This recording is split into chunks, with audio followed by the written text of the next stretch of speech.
പ്രിയമുള്ളവരെ എല്ലാവർക്കും നമസ്കാരം. ആത്മീയശാസ്ത്രത്തിലേക്ക് സ്വാഗതം.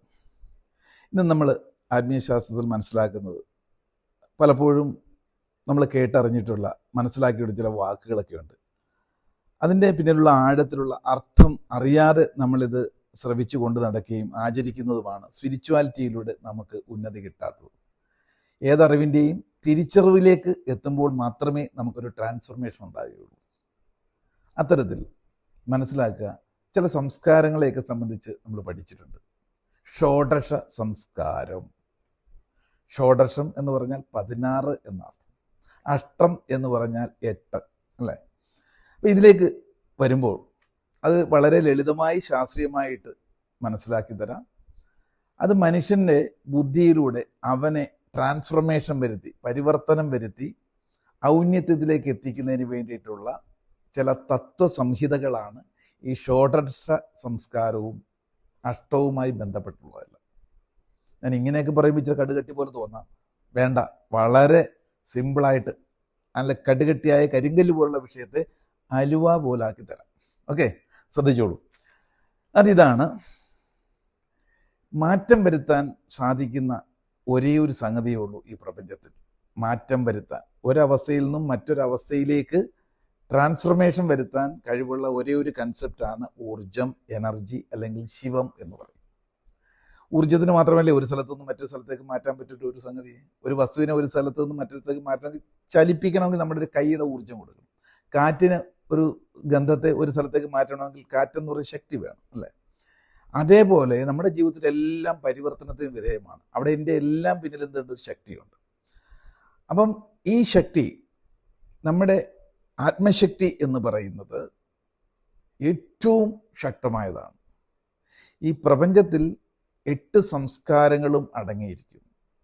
അത് 8 പ്രകൃതി എന്നർത്ഥം. ഈ 8 പ്രകൃതിക്ക് നൽകാൻ സാധിക്കും. പക്ഷേ അതിലും ശക്തിയുള്ളത് മനഃശക്തിയാണ്, ആത്മശക്തിയാണ്. ഈ ആത്മശക്തിക്കാണ് പ്രപഞ്ചശക്തിയിലും ഏറ്റവും പ്രഥമ സ്ഥാനം എന്ന് പറയും. അത് മനുഷ്യൻ്റെ ഉള്ളിലുണ്ട്. ഈ ആത്മശക്തിയിലൂടെ പ്രപഞ്ചത്തിന് അനുസരിക്കാനേ പറ്റൂ. അനുസരിപ്പിക്കാനുള്ള ശക്തി മനുഷ്യൻ്റെ മനസ്സിനാണ്, ആത്മശക്തിക്കാണ്, ആത്മാവാണ്. അതാണ് ആത്മീയതയിലൂടെ പ്രപഞ്ചശക്തിയെ വരുതിയിലാക്കുന്നത്. പലരും കണ്ടിട്ടില്ലേ? അപ്പം ഇതിലേക്ക് നമ്മൾ കിടക്കുമ്പോൾ ഓർക്കുക, ഈ 8 ശക്തികൾ, പ്രകൃതി ശക്തി എന്ന് പറയുന്നത് അത് അനുസരിക്കുന്നതാണ്. അതിനെയാണ് കൃഷ്ണൻ എന്ന് വിളിക്കുന്നത്. കൃഷ്ണൻ എന്ന് പറഞ്ഞാൽ പ്രപഞ്ചശക്തിയാണ്. ഇതെല്ലാം പ്രതീകാത്മകമായിട്ട് നമ്മൾ മനസ്സിലാക്കണം. അത് ഏതൊക്കെയാണ്? അതിൽ 5 എണ്ണം നമ്മുടെ പഞ്ചേന്ദ്രിയങ്ങളാണ്. ബാക്കി 3 നമ്മുടെ ബുദ്ധി, അഹങ്കാരം. ബുദ്ധി, അഹങ്കാരം, മനസ്സ്. ഈ 3 സാധനം പ്ലസ് 5 പഞ്ചേന്ദ്രിയങ്ങളും. ഇതിൽ അധിഷ്ഠിതമാണല്ലോ നമ്മുടെ ജീവിതം. ഇതിനെ മനഃശക്തി കൊണ്ട് വരുതിയിലാക്കാൻ, നിയന്ത്രിക്കാൻ ഉള്ള പ്രാക്ടീസ്, പരിശീലനം എന്താ? അത് ഉപാസനയിലൂടെ നേടുമ്പോഴാണ് നമുക്ക് ഈ പ്രപഞ്ചം എന്ന് പറയുന്ന പ്രകൃതിയിൽ ഇതെല്ലാം നമുക്ക് അനുകൂലമാകുകയുള്ളൂ. ഇപ്പോൾ ഉദാഹരണം, ഒരു ആനയും ആനക്കാരനെ പോലെയാണ്. ആനയ്ക്ക് ശക്തിയുണ്ട്, മനഃശക്തി. ആനക്കാരനല്ലേ ചലിപ്പിക്കുന്നത്. അപ്പം ആ ചലിപ്പിക്കാൻ കഴിവുള്ള മനസ്സ്, ആത്മശക്തി, ചലനത്തിന് വിധേയമാണ് പ്രപഞ്ചശക്തി. ഇത്തരത്തിൽ ഉപയോഗിക്കുമ്പോഴാണ് ഈ അഷ്ടദിക്കിൽ നിന്നുമുള്ള പ്രപഞ്ചത്തെ നമുക്ക് അനുകൂലമാക്കാൻ പറ്റുള്ളൂ. പിന്നെ 8ഉം 16 എന്ന് പറയുന്ന സംഭവം എന്താ? 16,000 എന്ന് പറഞ്ഞാൽ വിവിധ സംസ്കാരങ്ങളാണ്. കൃത്യമായ ഫിഗറല്ല. 16,000 എന്ന് പറയുന്നത് ഫിഗറേ ഇല്ലാത്ത വലിയൊരു സംഖ്യയാണ് സൂചിപ്പിക്കുന്നത്. അപ്പോൾ 16,008 എന്ന് പറയുന്നത് എന്താണ്? ഈ പഞ്ചേന്ദ്രിയങ്ങൾ കൂടാതെ 3 ശക്തികളും ചേർന്നിട്ടുള്ള മനുഷ്യൻ്റെ നിയന്ത്രിക്കാൻ പറ്റുന്ന കാര്യവും പ്ലസ് വിവിധമായ സംസ്കാരങ്ങൾ.